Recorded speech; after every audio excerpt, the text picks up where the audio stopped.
Sekretaris Jenderal Kementerian Dalam Negeri Tom Sitohir menyoroti tingginya inflasi di sejumlah provinsi dan Sumatera Utara ini mencatat inflasi tertinggi sebesar 5,32%, disusul Riau 5,8%, di mana angka tersebut menunjukkan tekanan harga yang dirasakan langsung oleh masyarakat di wilayah Sumatera.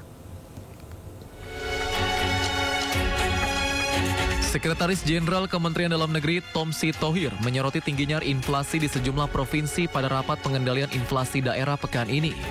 Berdasarkan data yang dipaparkan, Sumatera Utara mencatat inflasi tertinggi sebesar 5,32%, disusul Riau 5,08%, Aceh 4,45%, dan Sumatera Barat 4,22%. Angka tersebut menunjukkan tekanan harga yang sudah mulai dirasakan langsung oleh masyarakat di wilayah Sumatera. Tomsi mengatakan bahwa kenaikan inflasi di atas 5% merupakan sinyal serius bagi pemerintah daerah untuk segera bertindak. Pihaknya meminta perhatian khusus dari para gubernur di daerah dengan tingkat inflasi tertinggi agar melakukan evaluasi menyeluruh terhadap faktor penyebabnya. Yang menjadi permasalahan hanya sedikit provinsi, hanya sedikit kota dan kabupaten yang inflasinya tinggi. Oleh sebab itu, teman-teman kepala daerah dan pemerintah daerah harus bekerja keras nih, daerah yang merah-merah ini. Kenapa? Karena yang lain bisa. Tomsi menambahkan daerah dengan inflasi tinggi perlu memperkuat koordinasi antara pemerintah daerah, dinas perdagangan, dan pelaku pasar agar penyaluran barang tetap lancar dan harga bisa terkendali.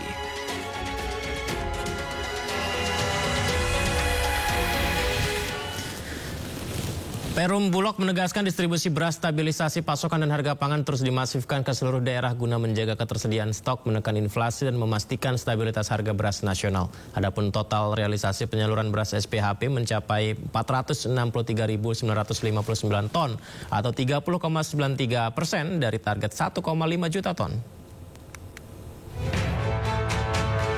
Perum Bulog menegaskan distribusi beras, stabilisasi pasokan, dan harga pangan terus dimasifkan ke seluruh daerah guna menjaga ketersediaan stok, menekan inflasi, dan memastikan stabilitas harga beras nasional. Kepala Divisi Hubungan Kelembagaan Perum Bulog Epi Sulandari mengungkapkan, adapun stok cadangan beras pemerintah di gudang Bulog mencapai 3,9 juta ton.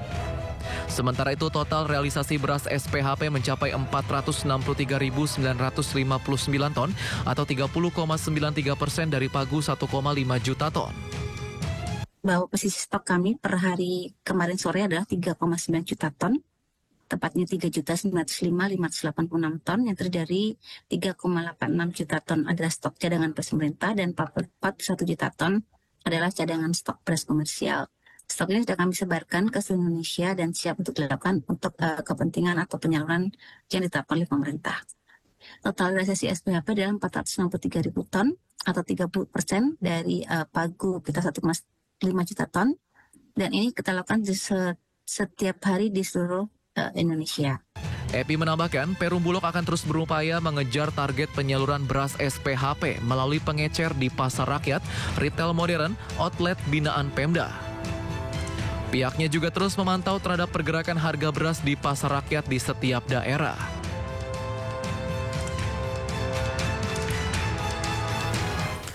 Sementara itu berdasarkan data Kementerian Keuangan hingga 8 September 2025, realisasi anggaran makan bergizi gratis sudah mencapai 13 triliun rupiah atau 18,3% dari total pagu 71 triliun rupiah. Mekanisme pencairan dana makan bergizi gratis telah berubah saat ini. Bukan dengan sistem reimburse, melainkan dengan sistem pencairan langsung. Di mana Badan Gizi Nasional akan melaporkan ke Kementerian Keuangan perencanaan untuk 10 hari. Setelah disampaikan, Kementerian Keuangan kemudian akan mencairkan anggaran untuk kebutuhan selama 10 hari tersebut. Dalam catatan Kementerian Keuangan, realisasi anggaran program makan bergizi gratis hingga 8 September 2025 telah mencapai 13 triliun rupiah atau 18,3% dari pagu APBN sebesar 71 triliun rupiah. Kepala BGN Dadan Hindayana melaporkan, hingga Jumat 26 September 2025, anggaran MBG yang telah terserap bertambah menjadi 19,3 triliun rupiah. Hingga saat ini program makan bergizi gratis telah menjangkau 22,7 juta penerima manfaat dengan total 7.644 satuan penyelenggara program gizi atau SPPG. Dengan anggaran yang terus meningkat, pemerintah berharap pelayanan makan bergizi gratis nantinya bisa menjangkau 82,9 juta penerima makan bergizi gratis. Penyerapan anggaran makan bergizi gratis ini berkorelasi positif dengan jumlah penerima manfaat yang terus meningkat.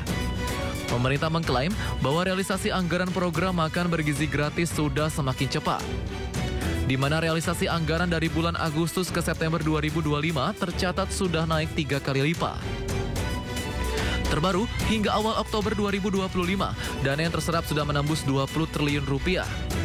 Angka ini digunakan untuk melayani sekitar 30 juta penerima dan melibatkan sekitar 13.000 satuan pelayanan pemenuhan gizi.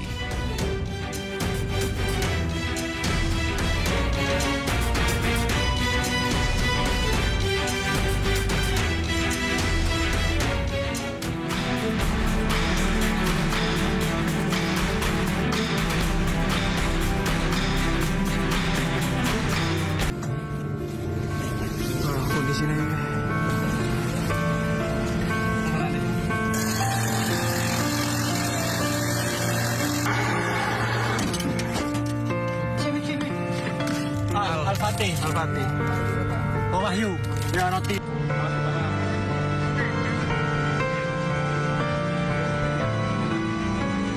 Nggak ada ya, cuma perut kecepet ya. Di sebelah kiri, Cis. Iya. Haikal. Kamu yang sakit apa, Nak? Semuanya sakit. Oke, semangat ya. Sabar. Ini yang baru kamu sabar ya. Sabar ya, Nak ya. Aku Ajis dari Rescue Surabaya ya. Sabar ya, ini usaha.